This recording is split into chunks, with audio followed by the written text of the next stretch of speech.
Alright, Shalom, all praises to Yahweh, by Shem, Yahweh Shai, double honors to the apostles and elders of the great millstone, and their peace and blessings be multiplied to the hopeful and faithful elect, right? I'm going to do a quick video, hopefully edifying brothers on cursing, even though this videos on this particular issue has, already been done, but basically a comment from someone I know in the world. Well, I guess he's trying to get the truth, who knows, maybe the Lord will deal with him, but he basically said, one of the brothers was going off, in his opinion. One of the brothers was going off because they was doing too much cursing, and he said he couldn't relate. And I told him I'd do a video on him to hopefully clear him up on the matter. Now, I'm gonna start off with Ecclesiastes 7:7. Ecclesiastes 7:7 says, I was just gonna quote it, but I get it. Ecclesiastes 7:7. It says, "Surely oppression maketh a wise man mad, and a gift destroyeth the heart." So that's why, when you see a lot of brothers teaching the word, you may hear them speak roughly and rudely because they wise enough to realize that they oppressed. Alright? Surely oppression maketh the wise man mad. I mean, they mad. We in captivity. You know what I'm saying? Our people out here blinded. They refusing the hand of the Lord. They don't want to come back to the statutes, laws, and commandments. That stuff, things like that makes you mad. And using rude speech or cursing, if you will, there's some of the ways you just express some of that anger. Because if you see a faggot walking down the street according to the law of the Bible, I'm supposed to be able to lawfully put him to death. But you can't. You can't do that. Alright, so, just speaking roughly, it's just the way that people, it's how you release anger a little bit.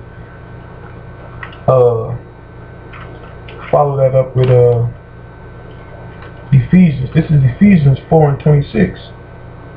It says, "Be ye angry and sin not. Let not the sun go down upon your wrath."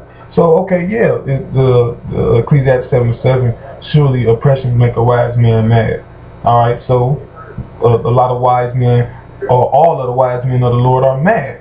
But Ephesians 4:26 says, "Be ye angry and sin not." So just because they may have spoke roughly or insulted or cursed out someone, did they sin?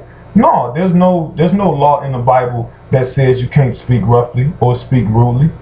So don't be offended, or don't allow yourself to be offended off of something that's irrelevant. You just allow yourself to be offended. You're gonna sacrifice the true and proper understanding of the Bible because you offended about something that's irrelevant? No. Or you shouldn't. Alright, and this is the definition of cursing. Cursing is the expression of a wish that misfortune, evil, doom, etc. befall a person or group. Blaspheme. Now, if somebody don't want to believe they're Israelite, well, and I say, well, get your dumb ass on then. Did I just wish that misfortune, evil, or doom befall them? No, I just insulted them. I spoke roughly.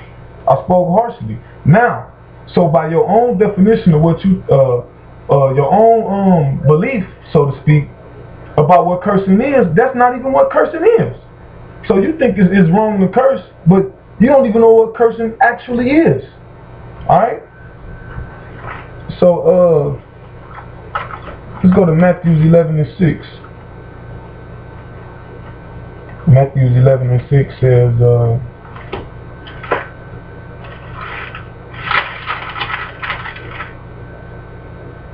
it says, this is Yahweh Shai speaking, whom the world ignorantly calls Jesus. His name Yahweh Shai. It said, "And blessed is he whosoever shall not be offended in me." So how you gonna allow yourself to be offended at a man of the Lord for speaking you the truth, but he using curse words? Regardless if he using, and he not using curse words, but using rough, rude, and or harsh speech. Regardless if you're using harsh speech, he's still giving you the truth. He's still giving you the Yahweh Shai's understanding. All right. Jump up. Matthew 11:20. It says, "Then began he to upbraid the cities wherein most of his mighty works were done, because they repented not. and that he is talking about Yahweh Shai. Now let's go into the meaning of what that word abrade means. Because when you break down these scriptures the way we've been taught by a great millstone, you got to go into what words mean. All right, so it said Yahweh Shai began to upbraid the cities in which most of his works was done. Let's see what that meant by it. It meant he upbraided them. Look up the word upbraid, and that's a Greek word. In the Greek, it's onedizo. I believe I'm pronouncing that correctly. It says onedizo. It means to defame, rail at, chide, reproach, taunt, and revile. Now I looked up what some of those words meant, for the definition, to further, clarify. Now to rail at on the freedictionary.com under idioms. So you go to freedictionary.com, they got it's gonna say synonyms, antonyms, phrases. You click on idioms because rail at is an idiom. An idiom is basically it's like the meaning of a group of words. Because rail at, that's two words, so it's like the meaning of a group of words or a phrase, right? Or an expression. I mean. And rail at, it means to criticize. It means to criticize someone or something in harsh, bitter, or abusive language. So the particular video that he saw, I forget the name of it, but I watched it as well. Brothers. One of the brothers was railing at some false brethren. But there's nothing wrong with that. That's what Yahweh Shai did. Yahweh Shai wasn't walking around just praying for everybody. Like the way some of these pastors be in church, don't worry about it, brother, sister, I'm going to pray for you. He wasn't that man. He was upbraiding people. It says, to revile, to criticize in an abusive or angrily insulting manner. So that's when you think brothers out on the street cursing, or what you call cussing, slang, ebonics, cussing, that's really harsh, bitter, insultive language. That's all it is, just rough speech. And there's no law in the scripture that says there's nothing wrong with that. Yahweh Shai did it himself. Alright, go to another scripture.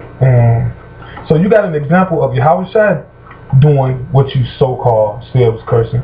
Let's give you an example of another, couple more examples.